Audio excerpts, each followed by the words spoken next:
रायबरेली, अन्य जगह जहां भी इंडस्ट्रियलाइजेशन हुआ है, कोई युवक को नौकरी नहीं मिली, कोई भी नहीं।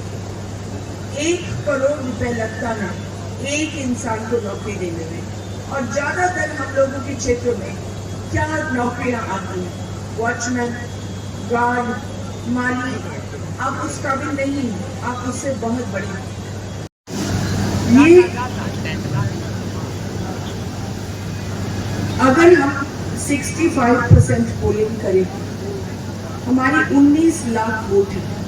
65% पोलिंग का मतलब है कि हम लोगों को मिलेंगे, हम लोग मतलब पोल हो जाएंगे 12 लाख। 12 लाख वोट अगर पोल होते हैं तो मान लो हमारे प्रतिद्वंदी अगर हाथ पैर ना भी हिलाए, केवल जातिवाद के लिए जिसके लिए उनको खड़ा किया गया है, केवल उनकी जातियों की वजह से उनको 2-2.5-3 लाख वोट मिलेंगे। सही है बात कि नहीं? आप लोग अकलमंद हैं, आप खुद देख लीजिए। हम लोग और नंबर 1 को हमारे पीछे एक इतनी भारी बहुमत से कि सबकी ताकत बढ़ जाए। प्रधानमंत्री जी को 400 सीट मान लो मिल गए। 400 सीट में सुल्तानपुर 400 में से एक होगा। एक जो गुलदस्ता आता है 400 फूलों का, उसमें एक एक फूल कौन देखता है? बात सही है कि नहीं सही? हमें ताकत चाहिए कि सुल्तानपुर के लिए मैं कुछ करूं, सिर उठा करके चीजें लाऊं। हमने युवा के लिए कम ही किया है। हम चाहते हैं, मैं खास करके चाहती हूँ, ट्रेनिंग सेंटर्स खोलना, ITI के अलावा ऐसे सेंटर्स खोलना जिसमें से हम नौजवानों को इतना शक्तिशाली बना दें। लोकलाइजेशन के अमेठी, रायबरेली, अन्य जगह जहां भी इंडस्ट्रियलाइजेशन हुआ है, कोई युवक को नौकरी नहीं मिली, कोई भी नहीं। 1 करोड़ रुपए लगता है एक इंसान को नौकरी देने में, और ज्यादातर हम लोगों के क्षेत्र में क्या नौकरियां आती हैं? वॉचमैन, गार्ड, माली। आप उस काबिल नहीं, आप उससे बहुत बड़ी हैं। तो मैं चाहती हूँ ट्रेनिंग सेंटर्स खोलना। मैं चाहती हूँ, जब मैं पीलीभीत में थी तो मैंने वहां वही बात की थी पीलीभीत के लोगों से, और 2 दफा हम लोग सबसे ज्यादा वोटों से जीते पूरे हिंदुस्तान में। और जब वो हुआ उसके बाद सिर उठा करके हर मंत्री से मैं कुछ भी मांग सकती थी, ये मुझे चाहिए, वो मुझे चाहिए। वहां 15 साल के लिए रेल की लाइन नहीं थी। हम एक दफा जीत के सबसे ज्यादा वोटों से रेल की लाइन आ गई, ट्रेनें भी आ गई, 20 चीजें आ गई। मैं वही चाहती हूँ। यहाँ मैंने बहुत कुछ किया है।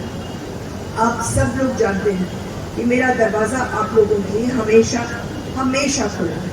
जहां भी आप लोग हैं मैं आपके साथ हूं, लेकिन मैं चाहती हूँ उससे ज्यादा कि मैं आपके लिए कुछ करूं। इसमें आपको अपने स्वार्थ से ये इलेक्शन में काम करना होगा कि आपको इसके बाद क्या मांग सकते हैं हम लोग देश से कि सुल्तानपुर में खास आ जाए। मेरे पास बहुत सारी लिस्ट है उनके लिए। मोटरसाइकिल पर लाना, हाँ, आप लोग पहले से अगर हमको बताएं बड़ा गांव है, ये चीज की जरूरत होगी तो हम खुशी से आपके लिए कर देंगे।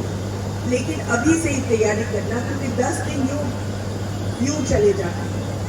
अब मैं और ज्यादा लंबा नहीं बोलूंगी। मैं धन्यवाद देती हूँ कि आप आए। AK शर्मा जी ने हमारी बहुत मदद की है, और मैं जैसे ही उनके बगल में बैठी तो मैंने उनसे 2-3 चीजें की। क्या बोलते हैं हम लोग, गौंटिया नहीं, क्या बोलते हैं, मजरा। वो मजरों के लिए मुझे बिजली की जरूरत है, क्योंकि फिर वो मजरों दूर रह जाते हैं शहर से।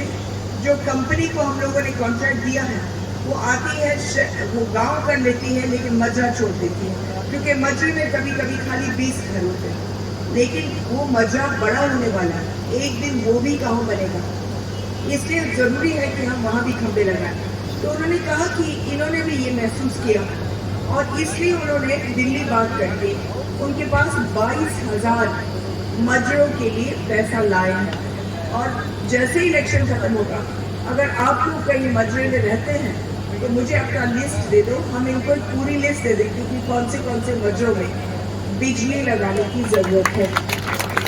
दूसरा, मैंने उनसे मांग की कि जो ट्रांसफॉर्मर्स 16 के हैं या 25 के हैं, अब उनकी रिटायरमेंट की जरूरत है क्योंकि 16 और 25 फूक जाते हैं हर रोज, हर दूसरे रोज, और हम ज्यादा पैसा लगा रहे हैं उनको ठीक करने में। इससे अच्छा कि हम शुरू करें 63 से और फिर ऊपर जाए। इस पर भी इन्होंने ये विचार करेंगे, आपको खुद बताएंगे कि क्या कर सकते हैं। खैर,